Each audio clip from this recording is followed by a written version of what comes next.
David in Chicago. Hi, I called a couple weeks ago and actually spoke to both of you guys in the after show. Okay. Woo. I talked about being a polytheist. Okay. Fantastic. Tell everyone else. Well, basically, that last call was very good, and I had answered a lot of the things that I would have said, except for I'm not a Christian. I don't believe that Jesus had magic powers, and I'm a deist, really, but I believe that there are multiple gods, not just one. Okay, deist meaning, just Like- checking. Like, they exist, but they don't do anything anymore. That's what my Okay. friend tells me. And why He's an do you atheist. think they exist? Mostly, it kind of defeats the purpose, because that last guy, I don't know. Basically, the Bible and other religious books are the main reason for it, but like you guys were saying, so why that should be considered as evidence. You guys have some very good points, and I really don't have much to argue against it, except for using the actual Bible as evidence.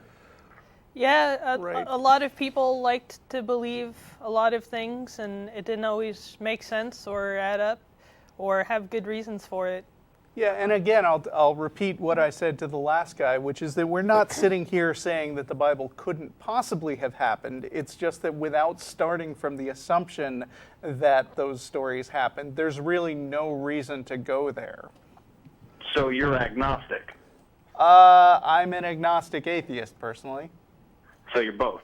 Yeah. I'm fine with saying it never happened. Okay. I don't make that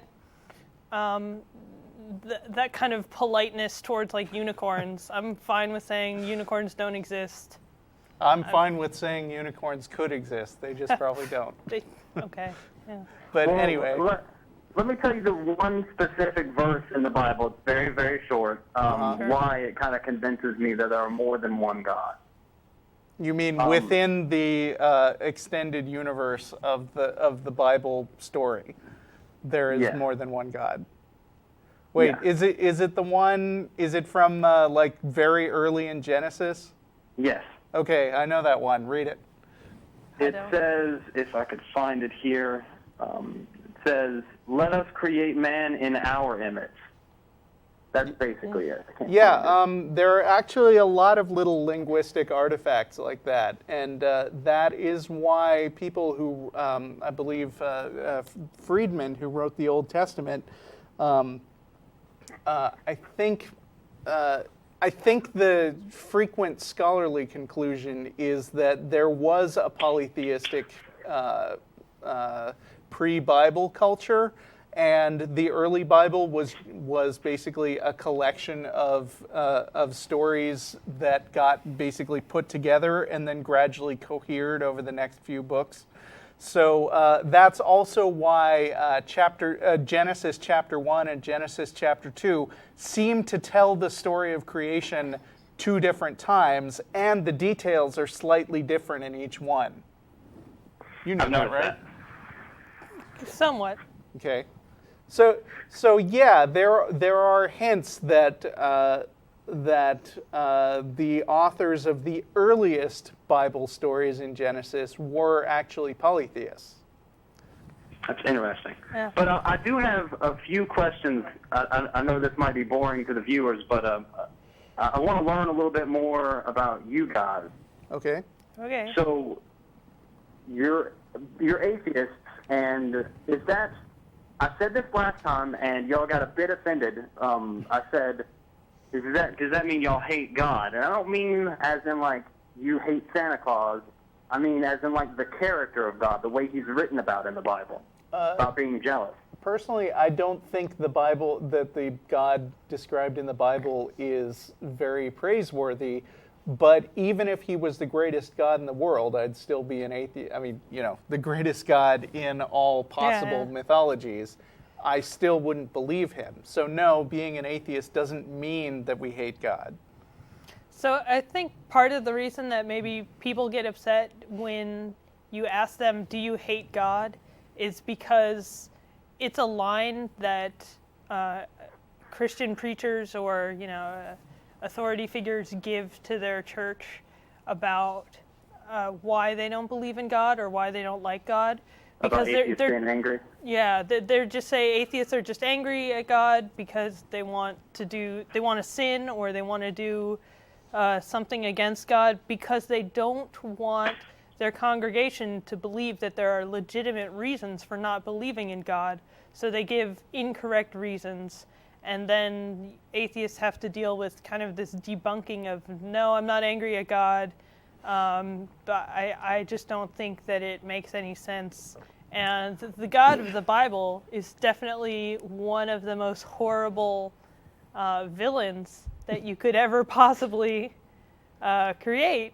I mean, drowning all but 8 people in the entire world is a pretty horrific scheme when you don't, make it into pretty children's books that gloss over the details.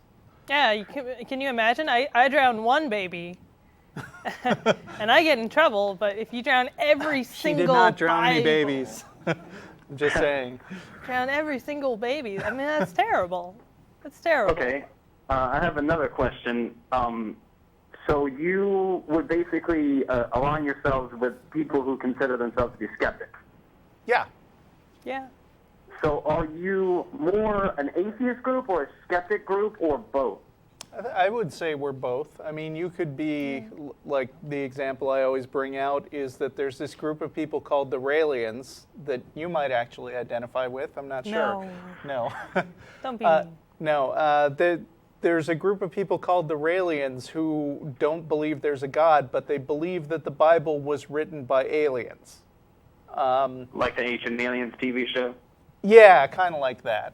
And I've technically heard that. those guys are atheists because they don't believe in gods. But we would not really like Raelians to hang out in our group, I think. So, if you were asking specifically about the Atheist Community of Austin, I'm not sure, but there's a lot of overlap. I mean, there's some people who kind of slip through the cracks on either side, and that's fine. Like, we can't be all lockstep.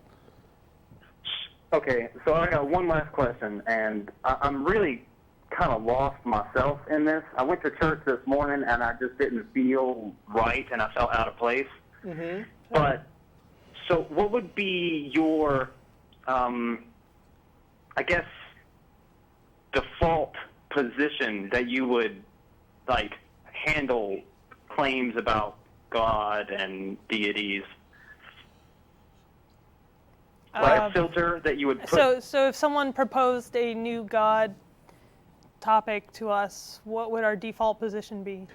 Yes, ma'am. I would say as a good general principle, what I would tell people is it's not good policy to believe stuff until you have a reason for it. Yeah. And that means you don't just accept something as true until proven false. You wait until there's evidence for something, and then you believe it. And also, Carl Sagan's statement is pretty relevant here, where he said, extraordinary claims require extraordinary evidence. Oh, that's pretty powerful there. Yeah. I don't know. I feel like I might be an atheist. I don't know. If you... Welcome in.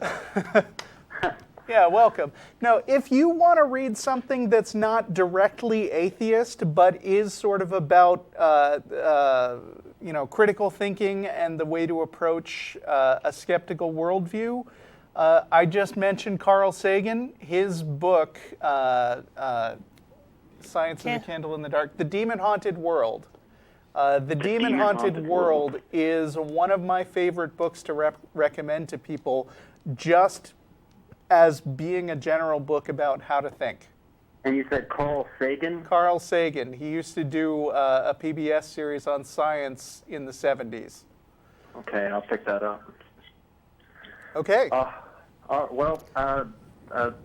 Thank you. I don't know what else to say. Yeah, thank you for David. calling back in. Glad you All did. right. Y'all have a good day. All right, Thank see ya. you. Bye.